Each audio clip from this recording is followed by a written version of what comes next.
మేము అనేకమైనటువంటి శాసనసభలు చూసినాం. 30 ఏళ్ల నుంచి శాసనసభ చూస్తున్న అంతమంది స్పీకర్లను చూసినాం. మీకు అధికార పక్షానికి అవకాశం ఇచ్చినప్పుడు ప్రధానమైనటువంటి ప్రతిపక్షానికి కూడా అంతే అవకాశం ఇస్తాం. మరి గతంలో కేసీఆర్ గారు ముఖ్యమంత్రి ఉన్నప్పుడు వాళ్ళు 5 మంది శాసనసభ్యులున్నా వాళ్ళు 5 మందికి మాట్లాడేటువంటి అవకాశం ఇచ్చారు.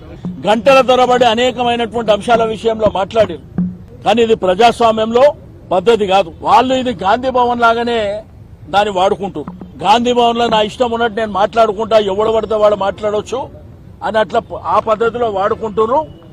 దీన్ని మేము తీవ్రంగా ఖండిస్తున్నాం. శాసనసభని శాసనసభగా మీరు అదే పద్ధతిలో శాసనసభ ప్రకారమే నడవనిస్తే మేము హౌజ్లోకి వస్తాం తప్ప ఇష్టం ఉన్నట్టు గాంధీ భవన్ లాగా నడిపిస్తే మాత్రం వచ్చే ప్రసక్తే ఉండదు అక్కడ. ఎందుకంటే లక్షలాది రూపాయలు వెచ్చించి శాసనసభ నడుస్తుంది.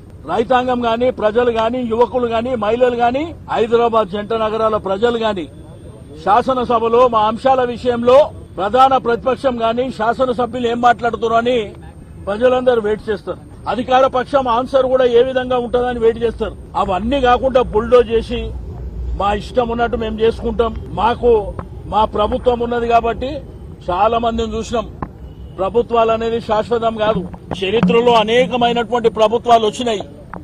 ఏదో రాచరిక పాలన కొనసాగించాలంటే తప్పకుండా ప్రజలు బుద్ధి చెప్పేటువంటి సమయం కూడా ఆసన్నమవుతుందని చెప్పి నేను ఈ సందర్భంగా తెలియజేస్తా అన్నాను. ముఖ్యమంత్రి గారిదేమో విచిత్రం. ఒకవైపున సూచనలు ఇవ్వమంటాడు, సలహాలు ఇవ్వమంటాడు, మీ అభిప్రాయాలను గౌరవిస్తా అంటాడు.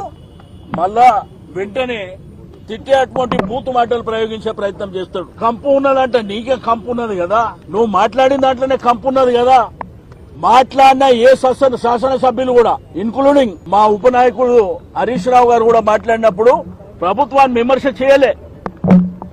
ఆయన కొన్ని సూచనలు మాత్రమే చేసిండు. మేమెక్కడన్నా ముఖ్యమంత్రి గారు ఇంత లెంతీగా మాట్లాడేటప్పుడు షార్ట్ డిస్కషన్ అయినా పెట్టాలి. సబ్జెక్టు చాలా గంభీరత ఉన్నది కాబట్టి దీనికి 2 గంటల సమయం కేటాయిస్తామన్నా పెట్టాలి.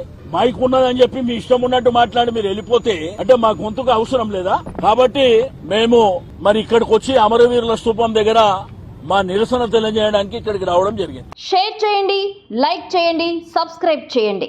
మరిన్ని వీడియోల కోసం బెల్ సింబల్ పై క్లిక్ చేయండి.